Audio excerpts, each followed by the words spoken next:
প্রিয় ভাই সব, আল্লাহ রাব্বুল আলামিন পরীক্ষার জন্য আমাদেরকে এই ময়দানে ছেড়ে দিয়েছেন। প্রশ্ন কি হবে আল্লাহ সব বলে দিয়েছেন। প্রশ্ন কি হবে? তোমার যৌবন, এ ব্যাপারে প্রশ্ন করা হবে। কোন পথে ইনকাম করেছো প্রশ্ন করা হবে। কোন পথে খরচ করেছো প্রশ্ন করা হবে। দ্বীনের ইলম যতটুকুন হাসিল করেছিলে তার কতটুকুন নিজে পালন করেছো, আর দ্বীনের দাওয়াত কতটুকুন মানুষের কাছে পৌঁছায়ছো। প্রত্যেকটি ব্যাপারে কিয়ামতে আল্লাহর কাছে জবাব দিতে হবে। এই জন্য কবি বলছেন, আমল সে জিন্দেগি बनती है ये जन्नत भी व जहन्नम भी ये खाकी अपनी फितरत है ना नारी ना नूरी। মানুষের জীবন আমল দিয়ে গঠন হয়, আমল দিয়ে জীবন গড়ে। নইলে এই মাটির তৈরি দেহ জান্নাত আর জাহান্নামের কিছু দিয়ে তৈরি হয় নাই। আপনি ইচ্ছে করলে দেহটাকে জাহান্নামের জন্য উপযোগী করতে পারেন, ইচ্ছে করলে এই দেহটাকে জান্নাতের জন্য উপযোগী করতে পারেন। এটি আপনার ইখতিয়ারে আল্লাহ দিয়েছেন, আপনাকে বাধ্য করা হয় নাই যে সেজদা না দিলে ফেরেশতা এসে ঘাড়ের উপরে পিটাবে, সুদ ঘুষ জেনা করলে পরে ঠ্যাং পিটায় ভেঙে দেওয়া হবে না। আপনি বাধ্য নন। আপনি সম্মানিত জীব আল্লাহ, সম্মানিত প্রাণী আল্লাহ পাকের, সেই জন্য মানুষকে বাধ্য করা হয় নাই। অটোনোমাস বডি, অটোনমি দেওয়া হয়েছে, আপনাকে স্বাধিকার দেওয়া হয়েছে। চন্দ্র সূর্যের ব্যাপারে স্বাধিকার দেওয়া হয় নাই। রাত এখন 7:35, সূর্যের বাপেরও ক্ষমতা নাই বাংলাদেশে এখন উকি মারে, ঠিক কিনা? সে এখন আমেরিকায় রোদ দিচ্ছে, তাপ দিচ্ছে আমেরিকায়। ওকে নির্ধারণ করা হয়েছে যেভাবে, সেইভাবেই করতে হবে।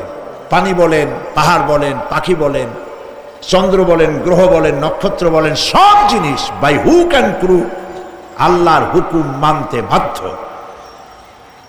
কোরআনে কারীমে আল্লাহ পাক বলেছেন, আফা গায়রা দীনিল্লাহি ইয়াবগুন ওয়া লাহু আসলামা মান ফিস সামাওয়াতি ওয়াল আরদি তাওআন ওয়া কারহা। আল্লাহর দেওয়া জীবন ব্যবস্থা ছেড়ে দিয়ে তোমরা কি অন্য কোনো মতবাদ তালাশ করো? ওয়ালাহু আসলামা মান ফিস সামাওয়াতি ওয়াল আরদ, অথচ আকাশে যা আছে জমিনে যা আছে সব আনুগত্যের মস্তক আমার সামনে অবনত করে দিয়েছে। সুবহানাল্লাহ। মানুষকে আল্লাহ পাক ইখতিয়ার দিয়েছেন। ইচ্ছে করলে মাহফিলও আসতে পারেন, ইচ্ছে করলে সিনেমাও ঢুকতে পারবেন, অসুবিধা নেই। অসুবিধার জন্য কিয়ামত, ওখানে হিসাব হবে। এখানে আপনি সূর্য চন্দ্র ফেরেশতা, ফেরেশতারও কোনো মাজাল নাই, কোনো ইখতিয়ার নাই আল্লাহর হুকুমের বাইরে কিছু করে। আল্লাহ যা করতে বলেছেন তাই করতে হবে, এর বাইরে এক চুলও নড়তে পারবে না। কিন্তু মানুষেরা করতে পারবে। মানুষ ইচ্ছে করলে নামাজ রোজা ছাড়তে পারে, ইচ্ছে করলে আল্লাহরে অমান্য করতে পারে।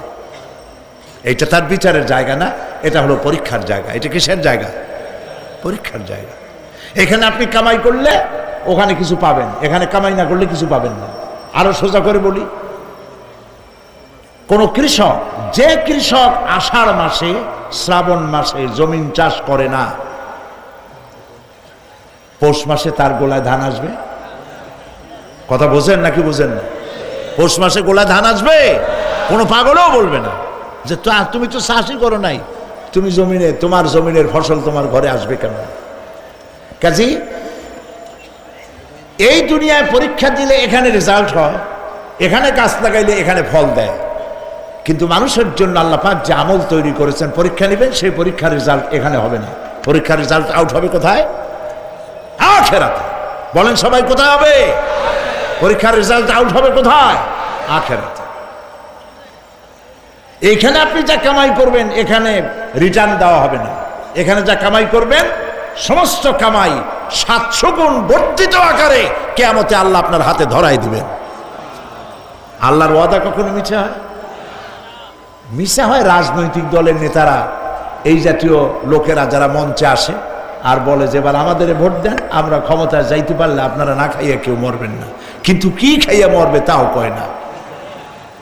সেদিন শুনলাম এই যে নির্বাচন এখন একটা চলতেছে, স্লোগান, বাপ দাঁড়াইছে, ছেলে তো বলে রহিম ভাই আমার ভাই, তোমার ভাই, বাপের নাম রহিম।